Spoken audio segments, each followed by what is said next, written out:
Breaking Bihar, अभी हम मौजूद हैं गर्दनीबाग धरना स्थल पर। देखिए यहाँ हजारों की संख्या में छात्र छात्राएं बैठे हुए हैं और आज 65वां दिन है बीपीएससी टीआरई 3 की परीक्षा के विषय में। हम कुछ लोगों से बात करते हैं। जो धांधली का आरोप लगाया जा रहा है, जो धांधली का आरोप लगाया जा रहा है छात्रों के द्वारा। आप भी परीक्षा दी थी? जी। छोटे से बच्चे को लेकर आप यहाँ बैठी हुई हैं प्रदर्शन में? जी। कब से बैठी हैं आप? वैसे तो मैं आई थी 1-2 दिन, लेकिन रुकी नहीं और आज मैं आई हूँ। कितने साल का बच्चा है आपका? 2 साल। 2 साल का बच्चा है और इसको गर्मी में आप यहाँ बैठी हुई हैं। क्या कहिएगा, सरकार क्या कर रही है आप लोगों के साथ? सरकार से तो यही मांग है कि हम लोग का सप्लीमेंट्री रिजल्ट जारी करे और रोजगार दे हम लोग को। हम लोग बेरोजगार हैं, हम लोग को रोजगार चाहिए। लगातार शिक्षा मंत्री आप लोगों के पक्ष में फैसला लाने की बात कर रहे थे।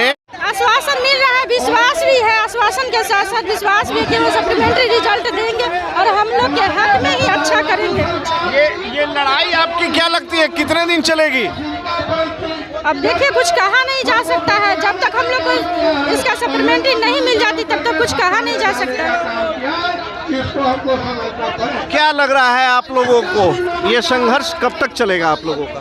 ये कहना तो बहुत मुश्किल है। अब ये तो बात शिक्षा मंत्री ने कह सकते हैं। कहा जाता, सामान्य तौर पर कहा जाता है कि जब चुनाव का समय आता है तो सरकार कई बार जायज और नाजायज मांग भी मांग लेती है, लेकिन छात्र लगातार 65 दिन से हड़ताल पर बैठे हुए हैं। नीतीश कुमार कहा जाता है कि महिलाओं के लिए, बेटियों के लिए बहुत कुछ किए हैं, पर यहाँ हम देख रहे हैं महिलाओं का, बिहार की बेटियों का, बहनों की आबादी अच्छी खासी है। रोड पर बैठाए हुए हैं, बहन बेटी के लिए बहुत चीज करके बैठे हुए हैं।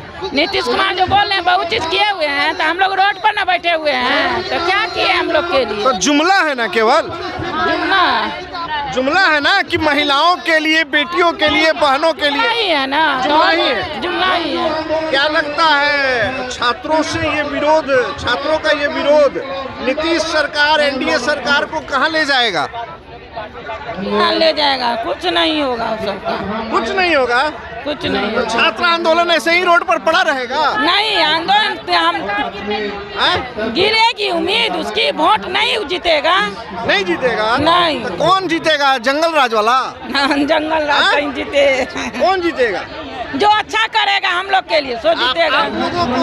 आरजेडी कांग्रेस के तरफ से कोई नेता आए हैं जिन्होंने कुछ बोला हो, आश्वासन दिया हो कि हमारी सरकार आएगी तो हम ऐसा कुछ करेंगे? नहीं नहीं, ऐसा नहीं। तो एक तरफ कुआं, एक तरफ खाई, तो छात्र कहाँ जाए?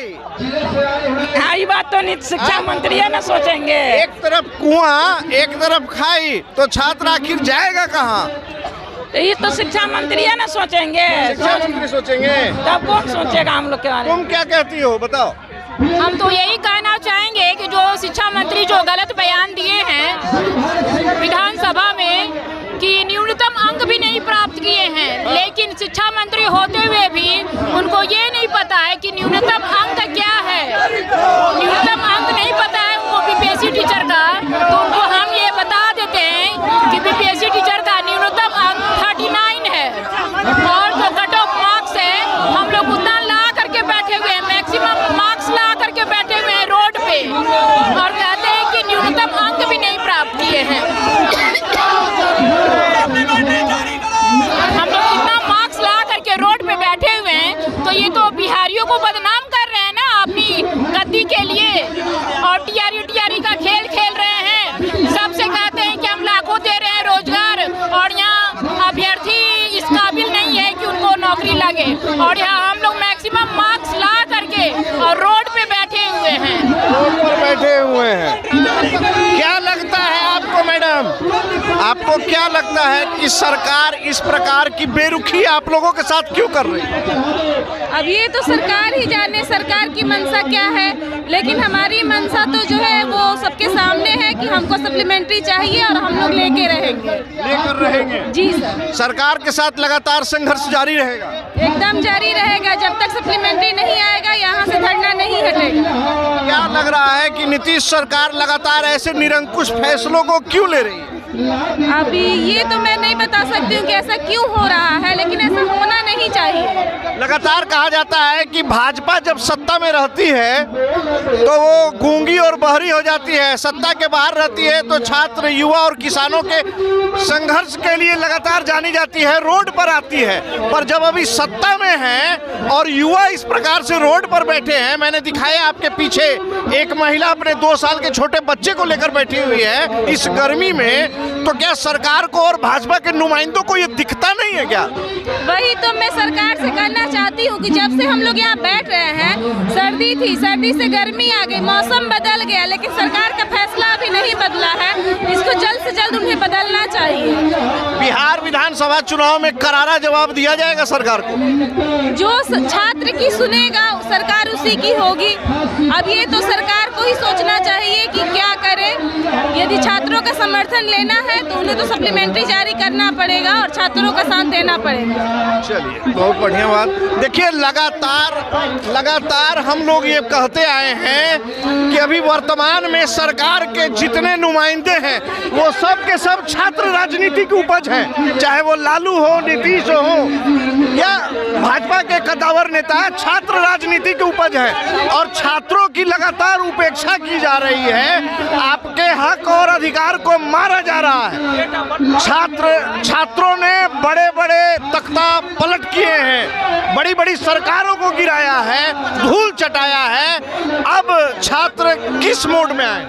हम लोग का सिर्फ शांतिपूर्ण धरना प्रदर्शन आज 56 दिनों से चल रहा है। हम सरकार से और शिक्षा मंत्री से यही कहना चाहते हैं कि जो सीट बच रहा है, आप 87,000 से ज़्यादा वैकेंसी निकालते हैं, 66,000 पर रिजल्ट देते हैं और 51,000 की काउंसलिंग होता है, उसमें सिर्फ एक ही बच्चे का 3-3, 4-4 को आप नियुक्ति पत्र दिए हैं, एक जगह ज्वाइनिंग करेंगे। आप ओरिजिनल डाटा देखा जाए तो 35 से 40,000 ही ज्वाइनिंग हो रहा है और 40,000 सीट बचाने की जो कोशिश की जा रही है, आगे बटियारी खेला जा रहा है। हम सरकार से नम्र निवेदन करते हैं कि हम लोग भी उतना ही मार्क लाए हैं। देखिए, मेरा 81 नंबर है, 81 नंबर कट भी गया है। हम लोग की भी बात सुन लिया जाए और हम लोग का रिजल्ट दे दिया जाए, क्योंकि कब तक हम तैयारी करते रहेंगे, कब तक देते रहेंगे। सरकार से अनुरोध है कि आपका नाम क्या हुआ? मेरा नाम मोहम्मद नूर मुजस्सम है। मोहम्मद नूर अहमद मुजस्सम। तो मुजस्सर साहब, जिस प्रकार से बीते 2 दिनों से बिहार में इफ्तार को लेकर राजनीति हो रही है, छात्रों के मुद्दों पर राजनीति क्यों नहीं हो रही? हम सरकार से कहना चाहते हैं कि आप इफ्तार अगर दे रहे हो अच्छी बात है, अगर हमारी बात सुन लीजिएगा, 1 हफ्ता के अंदर ईद है। मेरी ईद कितनी खुशी वाली होगी, मेरा स्ट्रगल पूरा हो जाएगा, मुझे जॉब मिल जाएगा, मेरा परिवार कितना खुश होगा। आप इस बात को जरूर सोचिए और हमारी मांगों को पूरी कर दीजिए। हम आपका हाथ जोड़ के निवेदन करते हैं। उतना ही नंबर पर आप किसी को नियुक्ति दे दिए हैं, मैं भी उतना ही नंबर ला करके 81 नंबर ला करके सिर्फ मैं 25 दिन छोटा हूँ। जो आप जॉब दिए हैं उससे मैं 25 दिन सिर्फ छोटा हूँ। 25 दिन छोटे होने की वजह से मेरे को छाटिए मत। बहुत सीट खाली है, आधा सीट खाली है, हम लोग को भी मांग को पूरी कर लीजिए। चलिए, आइए और कुछ लोगों से बात करते हैं। आइए मैडम, इधर आइए। देखिए, मेरा सप्लीमेंट्री रिजल्ट का मांग है, मेरा एज खत्म हो जाएगा, कटअप के बराबर मेरा मार्क्स है। यहाँ भी 56 है, यहाँ भी मेरा कटअप के बराबर मार्क्स है, फिर भी मेरा रिजल्ट नहीं आया और मेरा अगला में 4.0 में नहीं बढ़ पाया। एलिजिबल भी नहीं है, मेरा डेट ऑफ मतलब लास्ट अटेम्प्ट फिर नहीं दे पाएंगे, थोड़ा सा आगे आ जाइए, थोड़ा सा आगे आइए। फिर नहीं दे पाएंगे, फिर नहीं दे पाएंगे। तो आपको क्या लग रहा है कि आपके साथ ऐसा क्यों हो रहा है? अब पता नहीं क्या कर रही है सरकार। टियारी पे टियारी खेला करके, वो टियारी पे टियारी पे खेला करके वो एनसी सब अभ्यर्थी है, महिलाओं का मनोबल को तोड़ रहे हैं, जो कि इस एज में भी पढ़ने को तत्पर हैं और पढ़ाने को तत्पर हैं, जो कि ये पढ़ाने के लिए 1 to 5 क्लास में एक योग्य महिला पढ़ा पढ़ाने के लिए तत्पर हैं, फिर भी इनके मनोबल को तोड़ा जा रहा है उनके द्वारा। ये लास्ट एज है, इसके बाद वो तो एग्ज़ाम दे नहीं सकती, एलिजिबल नहीं है। तो कम से कम सरकार से ये अनुरोध है कि कृपया ऐसे ऐसे अभ्यर्थियों के लिए सप्लीमेंट्री रिजल्ट जारी कीजिए जो कि सेम नंबर पे है, ताकि इनसे मोटिवेट होकर और भी महिलाएं पढ़ें और भी बिहार को और अग्रसर किया जाए। क्या आपको ऐसा नहीं लगता है कि बिहार में जिन मुद्दों पर बातचीत होनी चाहिए, जिन मुद्दों से बिहार का भला होगा, बिहार के छात्रों का, महिलाओं का भला होगा, उन मुद्दों पर चर्चा नहीं करके सरकार गलत मुद्दों की चर्चा करती है? मुद्दाओं को बिल्कुल भटका दिया जाता है, सरकार बिल्कुल अलग ही मुद्दे पे चर्चा करते हैं। जैसे 2 दिन से राष्ट्रगान का और इफ्तार का मुद्दा बिहार में छाया हुआ है। जिस प्रकार से डोमिसाइल का मुद्दा छाया हुआ है, यदि आज डोमिसाइल लागू होता तो इनका सिलेक्शन जरूर होता, लेकिन आज उनको क्वालिटी टीचर चाहिए। तो क्या ये क्वालिटी टीचर नहीं है जो इनके बराबर का सेम नंबर ला करके, जो उत्तर प्रदेश, राजस्थान, झारखंड से है? हम रहते हैं झारखंड में, हालांकि हमारा बिहार घर है, पर हम रहते हैं गोड्डा जिला झारखंड में।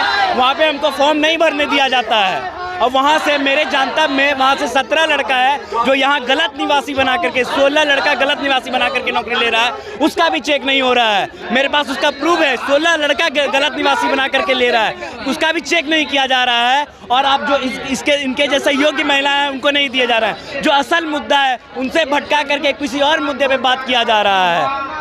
तो आप देख रहे हैं, जितने भी छात्रों से बात किया, महिलाओं से, पुरुषों से, जिनसे भी बात हमने किया, वो लगातार एक ही बात कर रहे हैं कि जिन मुद्दों की चर्चा बिहार में होनी चाहिए, उन मुद्दों पर चर्चा कोई नहीं करना चाह रहा है। मुद्दे कौन से हो जा रहे हैं? इफ्तार किसके विरुद्ध किया जाए, किसको समाज का समर्थन है, किसको हिंदू का समर्थन है, किसको मुसलमान का समर्थन है, राष्ट्रगान के मुद्दे पर क्या हुआ? हम ये नहीं कहते हैं कि ये सारे मुद्दे बेमानी हैं, लेकिन जहां छात्रों की रोजगार की बात हो रही है, जब दूसरे राज्य से लोग आ रहे हैं और बिहार में ऐसे ही रोजगार के साधन कम हैं, और बिहार में जितने भी शिक्षकों की बहाली हुई है, ये देखा गया है कि बिहार से ज़्यादा अलग अलग राज्य के लोग आते हैं, यहाँ नौकरी प्राप्त करके चले जाते हैं, और यहाँ के विद्यार्थी बरबस एक टकटकी लगा के देखते हैं कि शायद इस बार ना हुआ तो अगली बार शायद हमारा हो जाए। देखिए, हमारे पीछे जो महिला है, इनके बराबर नंबर लाके कोई दूसरा व्यक्ति का हो जा रहा है, इनका नहीं हो रहा है, लेकिन ये भी नहीं बता पा रही है कि आखिर मेरे साथ ऐसा नाइंसाफी सरकार ने क्यों किया। खबरों का सिलसिला हमारे साथ इसी तरीके से रखें, और छात्रों के मुद्दों पर अपनी टिप्पणियां दर्ज करने में कोई कोताही न बरते, अपनी भावनाओं से हमको अवगत कराते रहने का प्रयास करते रहें। तब तक के लिए दे इजाजत, नमस्कार।